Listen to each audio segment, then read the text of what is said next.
Hi everyone, welcome to today's video. In today's video, I'll be discussing about the multiple choice question from the chapter Diversity in Living Organisms. I have tried to cover the chapter throughout in multiple choice questions. If you feel I have left out anywhere, or if you have doubt, or if you want an answer for a specific question, you can surely put in the comment section. I'll surely get back to you. So let's start with the MCQs for the chapter Diversity in Living Organisms.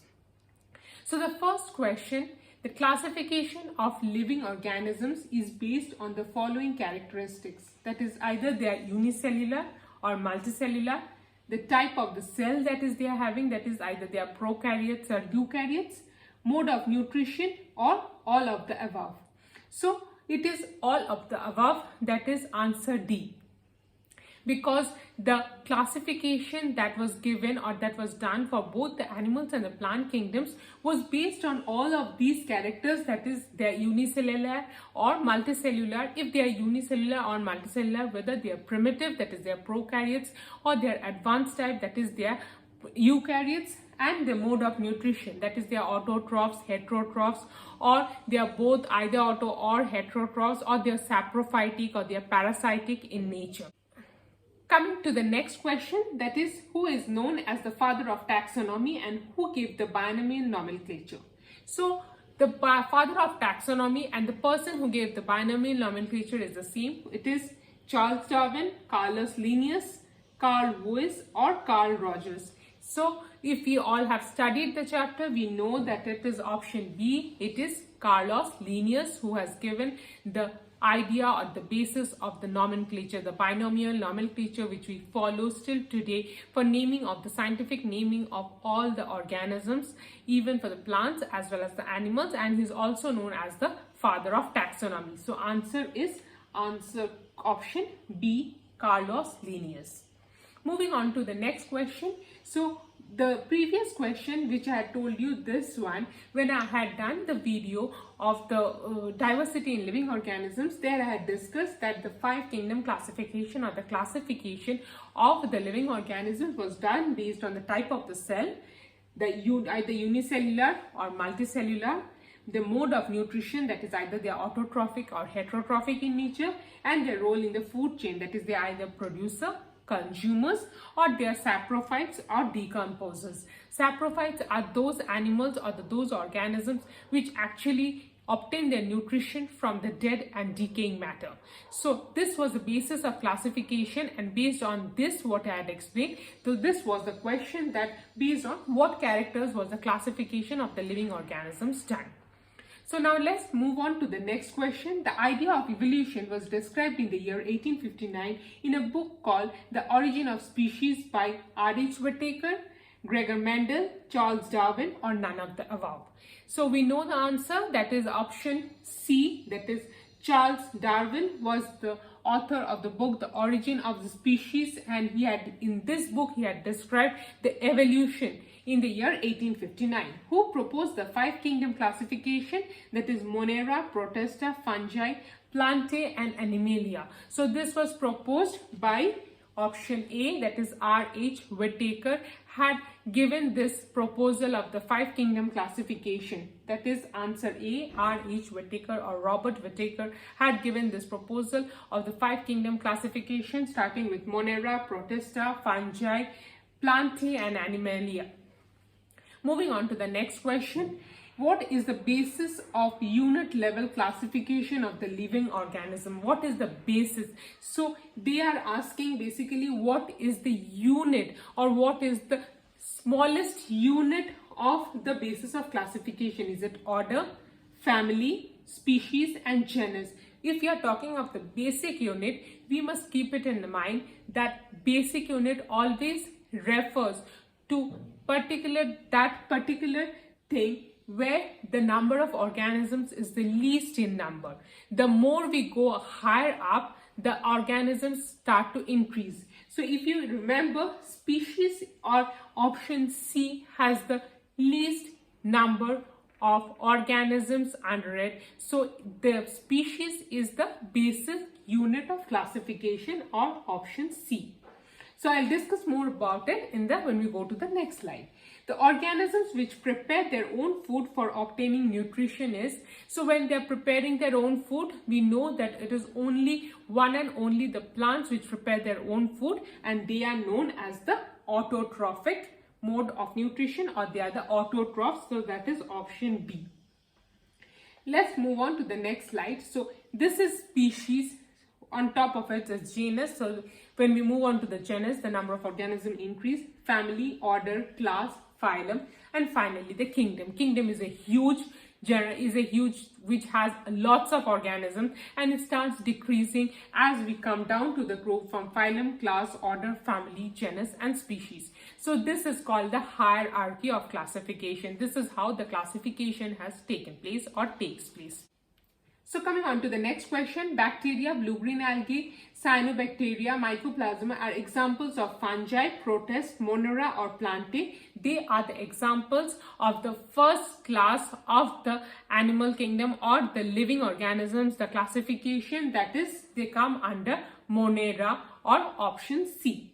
Which of the statement is false about the kingdom Protista?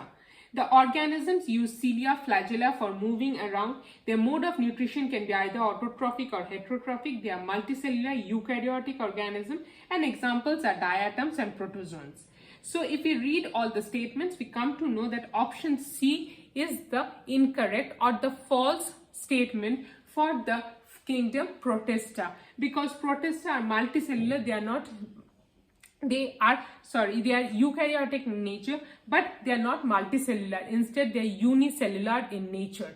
So option is C, they are all unicellular in nature. Now let's move on to the next slide. Some special species of fungi live in a mutually dependent relationship with the BGA. Such a relationship is called commensalism, symbiosis, predation, or mutualism. So it is known as the relationship of symbiosis, that it remains, and it is found, and this type of relationship is seen for the lichens. That is the relationship of the fungi with that of the BGA. Lichens are a patch that you can mostly notice on the trees. They are different colors which are light greenish or light bluish in nature, and they are actually pollution indicators. They are termed as pollution indicators. It is done that wherever we see lichens, it is understood that pollution is less in number. So it is the answer, or option B. These are life forms that are called lichens, and these appear patches on the bark of the tree.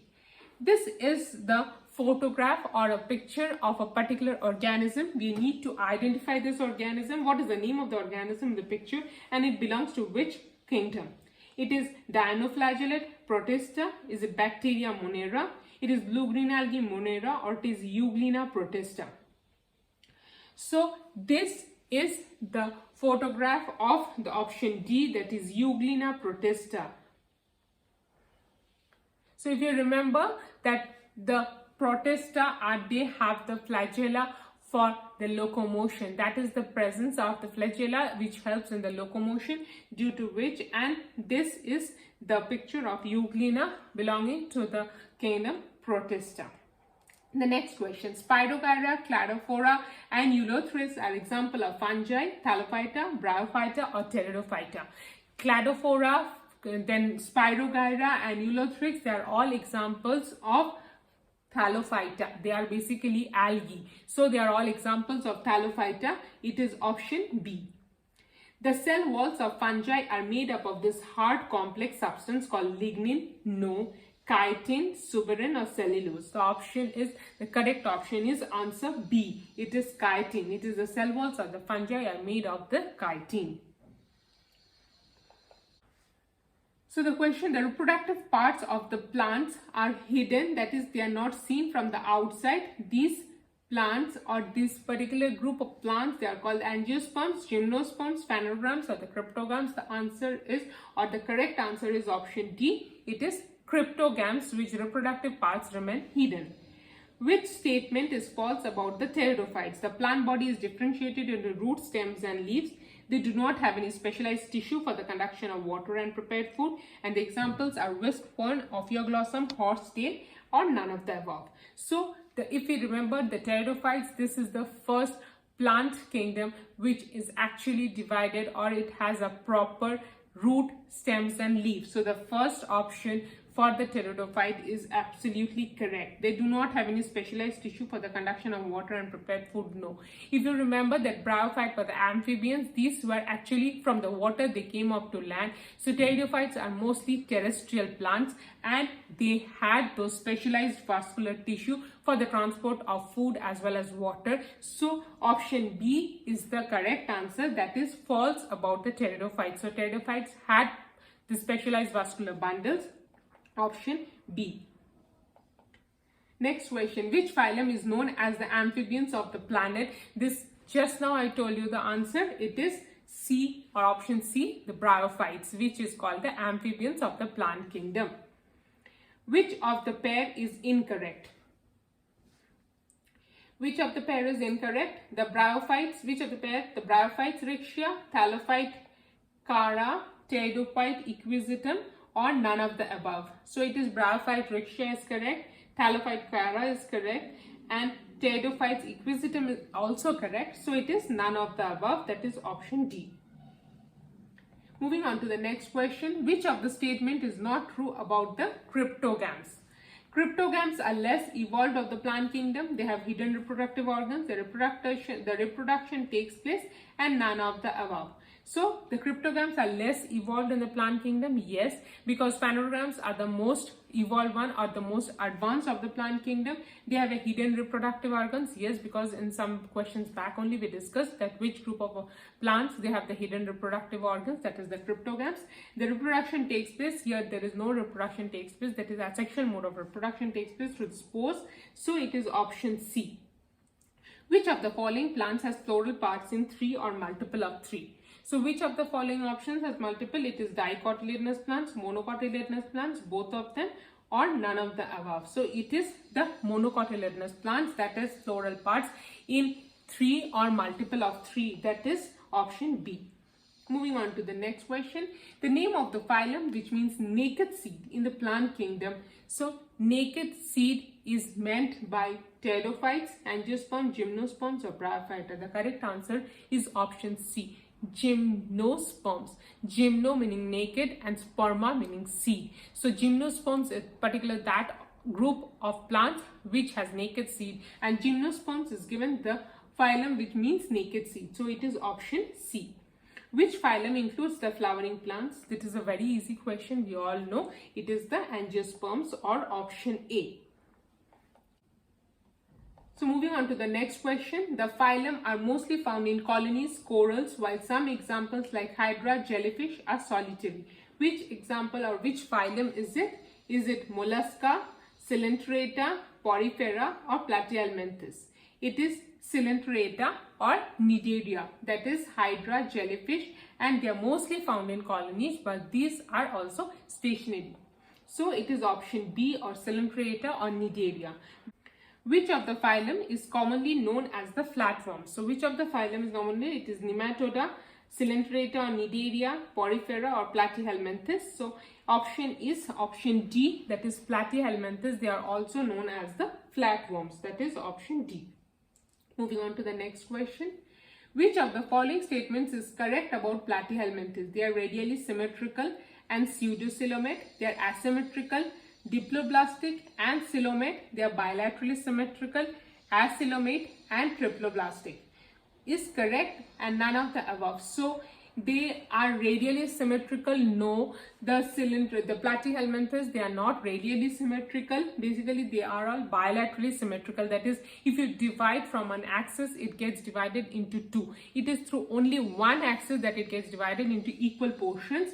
They are acoelomate. Yes, they are acoelomate. They don't have the true body cavity, and they are triploblastic. So this is the statement correct about, or option C is the statement that is correct about the Platyhelminthes, and so the correct answer is option C. We'll discuss it in the next slide. Which of the phylum is also known as the sponges found in the marine water and are sessile in nature? So sponges are the Porifera. That is option C. So this is about the platyhelminthes. When I shared it or I discussed it in my video. I talked about the platyhelminthes. They are dorso-ventrally flattened. They exhibit bilateral symmetry, which I told you. They are triploblastic and with 3 germ layers. They do not have a body cavity and are acoelomate. This is the 3 options that I put there, that is bilaterally symmetrical, acoelomate and triploblastic, because here it is radially symmetrical, asymmetrical, diploblastic. So these 2 options are not correct options. So now next move on to the next question. Which of the following statements are false about the nematodes? That is, they are bilaterally symmetrical and triploblastic, body cavity is absent. They are called Asclepias. The body is cylindrical. They are the causal organisms of the disease elephantiasis filarial worms. So the correct answer is option B. Body cavity is not absent. They have a body cavity. They are pseudocoelomate in nature. So it is option B. And identify the male, the organism in the picture, and belongs to which phylum. So out of the A, they have asked, which is the A is the male option, that is, and it is of the organism. If you remember, this organism is of Ascaris, and this is the picture of an Ascaris. A is the male because for the Ascaris, the male always has the coiled structure. The end is coiled in nature, and it belongs to the phylum Nematoda. That is option C. Let's move on to the next question. So here we have the characters of the phylum Asclepias. See, here they are mentioned. They are cylindrical, narrow, elongated, unsegmented in shape. They exhibit tissue-level organs. The body has a cavity, or they are pseudocoelom. So they have a cavity. It is not that the body cavity is totally absent in platyhelminthes. And they are causal organisms of the disease elephantiasis, in which these arms or the legs, they generally get swollen. They become very much swollen in nature. And it is caused by the filarial worm, which belongs to the phylum Nematoda. Moving on to the next question. Which of the flatworms mentioned are free living? Planariums, tapeworm, liver flukes, all of the above. It is planariums which is free living in nature. Tapeworm, liver flukes, they are all parasitic in nature. That is, they need some host to cause or to carry on their life cycle. That is A. Option A is the correct answer. Which of the phylum the body is segmented from head to tail and are stacked one after the another in a ring-like structures? Platyhelminthes, Asclepias, Echinodermata, or Annelida. When it is segmented and they are stacked one after each other, it is always the annelids. They have such a kind of feature. So this is option D. Correct answer is D. So this is planarians. So moving on to the next question. That is, which phylum constitutes the maximum number of organisms? Mollusca, Arthropoda, Annelida, or none of it is the Arthropoda which has the maximum number of organisms. That is option B. Which of the statement is true about annelids? They are the coelomic, allowing organs to be packed in the body. They are triploblastic and bilaterally symmetric. Examples of Annelida are earthworms and leeches. So all are correct. It is all of the above, or option D, because all of the above options are correct for the phylum Annelida. Next, let's move on to the next question. Which statement is false about the phylum Mollusca? Bilaterally symmetrical and triploblastic. Respiration takes place through tenidia, and they have a closed circulatory system. Octopus, snails, and mussels are the example. So which statement is false? That is, respiration takes place, or it is C, they have a closed circulatory system. Basically, they have a open circulatory system. That is option C. Which of the following is not a correct match? Mollusca, Metanephridia, Mollusca, presence of hemocyanin, Arthropoda, Metanephridia, and Annelida or Nephridia. So it is the Arthropoda with Metanephridia is the incorrect option. So blue color of the blood due to hemocyanin. So Arthropoda, Metanephridia is the incorrect option, and here when I told you about the presence of hemocyanin, that is due to this presence of this pigment or the presence of this chemical, the mollusca has a blue colored blood because due to the presence of this chemical, that is hemocyanin. But the correct option is Arthropoda, Metanephridia. The animal shown in the picture belongs to the phylum. This belongs to the phylum Annelida, Arthropoda, Mollusca or Chordata. It belongs to the phylum Arthropoda or option B. The word Arthropoda means segmented body, jointed legs, flattened body, none of the above. It means jointed legs, which is a characteristic of the phylum Arthropoda, which makes it different from the other phylums, that is option B.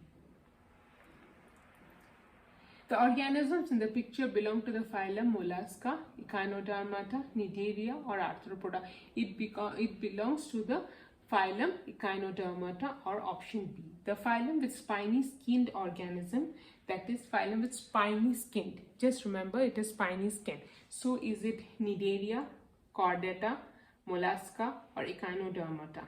It is not Chordata, it is not Mollusca, so we have to think between Cnidaria or Echinodermata. It is option D, that is Echinodermata, because echinos meaning spines and dermis meaning skins. So the presence of the skinny organisms is Echinodermata or option D. Cnidaria means they have the tentacles type of the thing which gives them or which acts as a mode of protection. Prochordates are mostly found in land, freshwater, marine water or brackish water. They are found in the marine water. They are not land animals. They are all marine animals. They are found in marine water. Which of the statement describes notochord? A longitudinal rod-like structure which runs along the back of the organism, separating the nervous tissue and the gut. A longitudinal rod-like structure which acts as an alimentary canal. A longitudinal rod-like structure which helps in excretion. None of the above. The first option is correct. It is a longitudinal rod-like structure which is present at the back of the body and it divides the nervous tissue to that of the gut. That is the correct explanation of the notochord. So it is option A. 38 is option A. What are the characters of the subphylum Vertebrata? They possess a notochord. They have a pharyngeal pouches of gill slits, presence of a single dorsal nerve cord, all of the above. Yes, it is all of the above. Along with all these three, we have also the presence of the anal tail, which is also a particular feature of the vertebrates. Option D. Which of these are not a characters of the cyclostomata? They have elongated eel-like body, circular mouth, slimy skin and are devoid of scales. The exoskeleton is absent while the endoskeleton is cartilaginous with no bone. The vertebrates have very strong jaw, all of the above. So it is not a character of cyclostomata. Is the vertebrates, they have very strong jaw. They don't have a very strong jaw because they are the primitives of the chordates, so they don't have the jaw. It is only a feature seen in the mammals. So this option, answer C, option C is the correct answer. Petromyzon or lamprey and myxine or hagfish are the examples of cyclostomata. That is option B. How do members of the class Pisces intake oxygen? Using scale, gill, lungs, none of the above. It is using gills because Pisces, they are the fishes and they are the ones which are gill breathers. So they take in oxygen in the water, that is dissolved in the water through the gills. Or option B. So this is option B. The next, frogs, toads and salamanders are examples of the class Pisces, apes, amphibians and none of the above. They are the examples of amphibians because frogs is a very good example of the class amphibians. How many chambered heart does a crocodile have? 5, 4, 3, 2. So crocodile has a 4-chambered heart, but reptiles, mostly all the reptiles have a 3-chambered heart, but crocodile is an exception having a 4-chambered heart. So it is option B. From the following options, which is not cold-blooded? Apes is reptiles, amphibians, Pisces. It is fishes which are not cold-blooded. They are warm-blooded animals. Rest, the apes,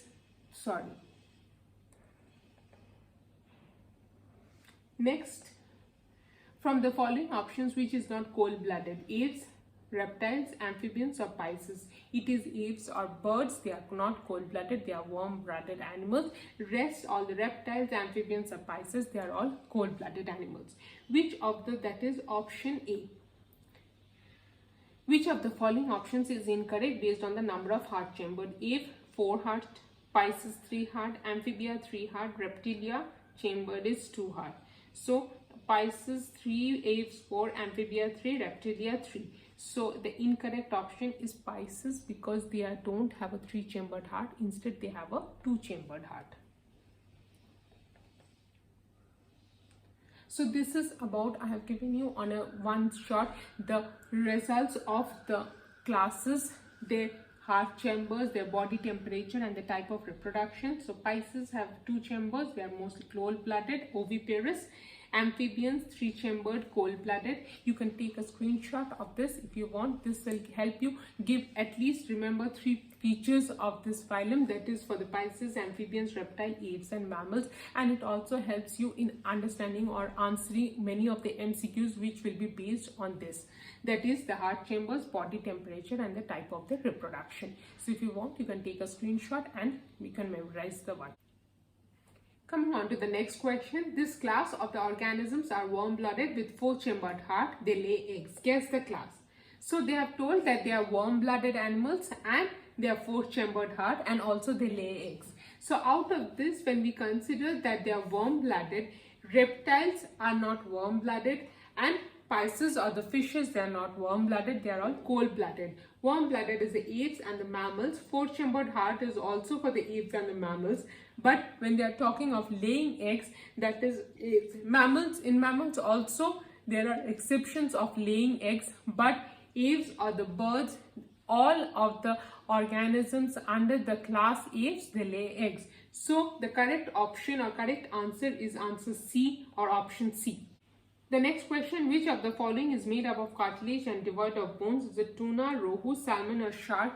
It is option shark or option D because it is the only fish that is made up of cartilages. Rest is made up of bones as well as cartilages. So correct answer is option D. The next question, mammals are known to give birth to the young ones, that is they are viviparous in nature. But there are exceptions in the mammals who lay eggs. They are whale and bats, platypus and echidna and kangaroo and rats and none of the above. So the correct option or correct answer is option B, platypus and echidna. So these are the 2 animals which lay eggs but they still belong to the class Mammalia. And an option is answer B. The most evolved class of the animals and the plant kingdom, though this is the final question of the video, that is the most evolved class of the animals and the plant kingdom. Of the animal kingdom, it is the class Animalia, and among the plant kingdom, it is the class Angiosperms, which is the most evolved and till date of the present living or the present living being or the present living organisms. So this brings us to the end of the video. If you have liked my video, please like, share and subscribe to my channel. And if you have any core questions which I have not covered or which I have not dealt with over here in this video, please answer or comment in my comment section. I'll surely get back to you. Till then, take care, goodbye and stay safe. If you have liked my channel, please, or if you have liked my video, please like, share and subscribe to my channel. Thank you.